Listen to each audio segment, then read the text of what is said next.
Hello दोस्तों, welcome to selection 2021। चलिए दोस्तों, आज का टॉपिक है राज्यसभा, जिसको इंग्लिश में बोलते हैं काउंसिल ऑफ स्टेट। ठीक है, देखिए केंद्र स्तर पर संसद की व्यवस्था की गई है, जिसमें राष्ट्रपति, राज्यसभा एवं लोकसभा।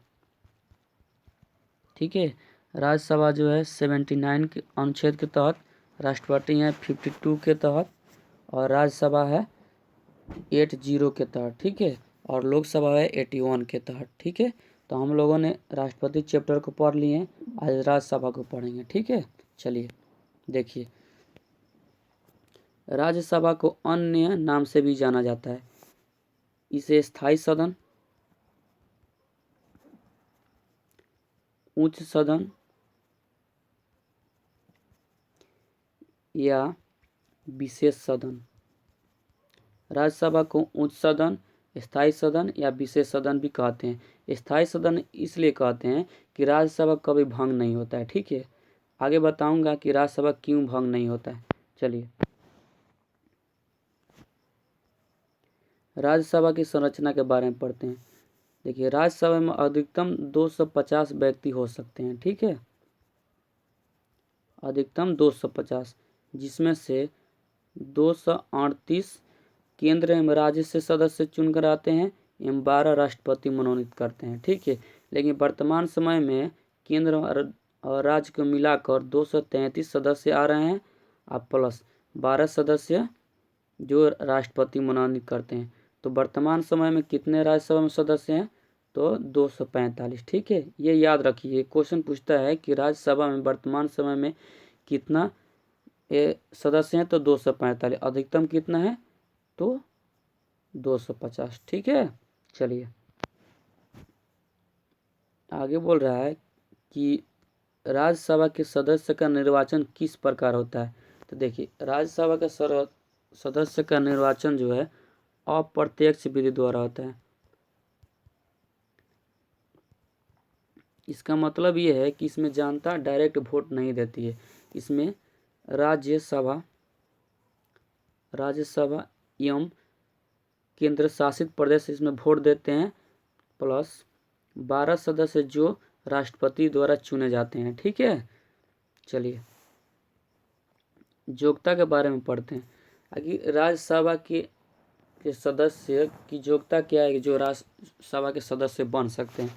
तो इनकी 4 योग्यता है। क्या क्या है? वो भारत का नागरिक हो, दूसरा 30 वर्ष पूरा कर चुका हो, तीसरा है आपका वो किसी लाभ के पद पर नहीं हो, अर्थात वो किसी सरकारी नौकरी में नहीं हो, चौथा है पागल दिवालिया नहीं हो। तो राज्यसभा के सदस्य बनने के लिए क्या योग्यता है? तो वो भारत का नागरिक हो, 30 वर्ष उम्र पूरा कर चुका हो, किसी लाभ के पद पर ना हो या पागल दिवालिया ना हो। ठीक है, चलिए तो राज्यसभा के सदस्य के कार्यकाल के बारे में पढ़ लेते हैं। देखिए, राज्यसभा के सदस्य का कार्यकाल 6 वर्ष का होता है। ठीक है, लोकसभा का कार्यकाल कितना वर्ष का होता है? तो 5 वर्ष का होता है। राष्ट्रपति का कार्यकाल कितना होता है? तो 5 वर्ष का होता है। ठीक है, प्रधानमंत्री का कार्यकाल कितना होता है? तो 5 वर्ष का। ये भी याद कर लीजिएगा, ये तीनों याद कर लीजिएगा। और राज्यसभा का कार्यकाल कितना होता है? तो 6 वर्ष का होता है। ठीक है, देखिए, और चलिए इनके चुनाव के बारे में पढ़ते हैं। आगे राज्यसभा के सदस्य चुनाव कैसे होता है। देखिए, प्रत्येक 2 वर्ष पे राज्यसभा का सदस्य का चुनाव होता है, जिसमें से 1/3 सदस्य अवकाश प्राप्त करते हैं। इसी कारण इसे स्थायी सदन करते हैं। माने प्रत्येक वर्ष में इसमें चुनाव होता है, जिसमें से 1/2 सदस्य जो अवकाश ग्रहण करते हैं। ठीक है, अवकाश प्राप्त करते हैं। चलिए तो आगे बढ़ते हैं। देखिए, इसमें बोला है सभापति। तो राज्यसभा का सभापति कौन होते हैं? तो उपराष्ट्रपति होते हैं। ठीक है, यह भी क्वेश्चन पूछा है कि राज्यसभा का सभापति कौन होते हैं? तो उपराष्ट्रपति। इनका कार्य क्या है कि जो सभापति के उठ के खड़े होकर मतलब जो भी मेंबर है उनको योजना तैयार करना, उनके खड़े होकर बोलना, यही सब इनका कार्य है। ठीक है, और उनके जो भी मेंबर है उनका संचालन करना। लेकिन देखिए ये राज्यसभा का सदस्य नहीं होते हैं। ठीक है, उपराष्ट्रपति जो होते हैं वो राज्यसभा का सदस्य नहीं होते। राज्यसभा का जब सदस्य नहीं है तो वोट भी नहीं दे सकते हैं। ठीक है, चलिए देखिए उपराष्ट्रपति का जो वेतन मिलता है ना, वो उपराष्ट्रपति के पद के लिए नहीं मिलता है, ये सभापति के पद के लिए मिलता है। सभापति के पद के लिए इसमें अभी 4 लाख वेतन उनका है उपराष्ट्रपति का। ठीक है, चलिए देखिए एक उप सभापति भी होते हैं। राज्यसभा के सदस्य के बीच एक उप सभापति होते हैं। कौन होते हैं? देखिए अभी वर्तमान समय 245 सदस्य हैं ना, तो इसी में से एक मेंबर का चुनाव होते हैं उपराष्ट्रपति के लिए। यदि कोई विशेष परिस्थिति में राष्ट्रपति उपराष्ट्रपति जो हैं राष्ट्रपति बन जाते हैं। ठीक है, राष्ट्रपति बन जाते हैं तो वही उप सभापति जो हैं सभापति के रूप में काम करना शुरू कर देते हैं। ठीक है, चलिए अब राज्यसभा के कुछ विशेष अधिकार के बारे में पढ़ते हैं कि धन विधेयक के बीच उनका क्या अधिकार है। देखिए धन विधेयक केवल लोकसभा में पेश किया जाता है। ठीक है, लोकसभा में।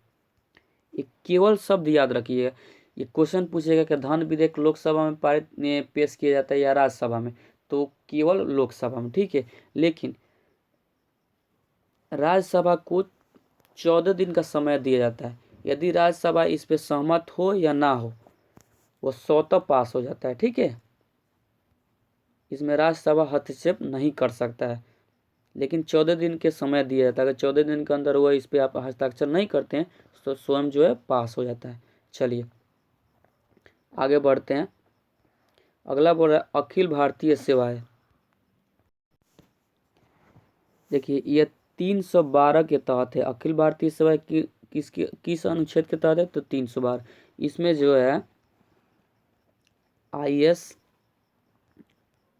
IPS और IFS, इंडियन एडमिनिस्ट्रेटिव सर्विस और इंडियन पुलिस सर्विस और इंडियन फॉरेस्ट सर्विस।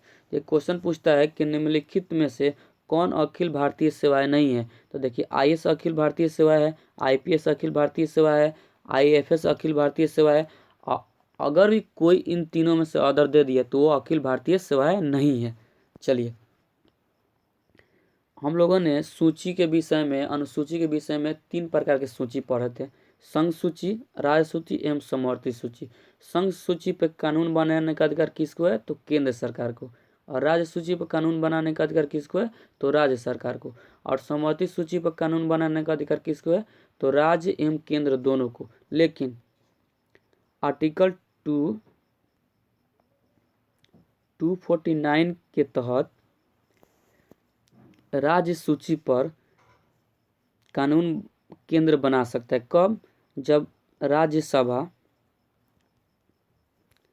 2/3 से कोई बिल पास कर देता है राष्ट्रीय महत्व के लिए, राष्ट्रीय महत्व के लिए तो उस पर जो है केंद्र सरकार कानून बना सकता है। ठीक है, यानी 2/3 बहुमत से इतना से पारित कर देता है राष्ट्रीय महत्व केंद्र सरकार के विषय राज्य सूची के विषय पर अगर राज्यसभा जो है 2/3 से कोई बिल पास कर देता है तो उस पर केंद्र सरकार कानून बना सकता है। Thank watch this video. दोस्तों अगर बोलते बोलते अगर इसमें कोई गलती हो गई है, आदमी बोल रहा है बोलते बोलते कुछ मिस्टेक हो जाता है तो इसके लिए हम सॉरी। अगर जो भी गलती की कमेंट बॉक्स में ज़रूर बताइएगा। यदि आपको वीडियो अच्छा लगा तो शेयर, लाइक, सब्सक्राइब जरूर कीजिएगा। जय हिंद दोस्तों।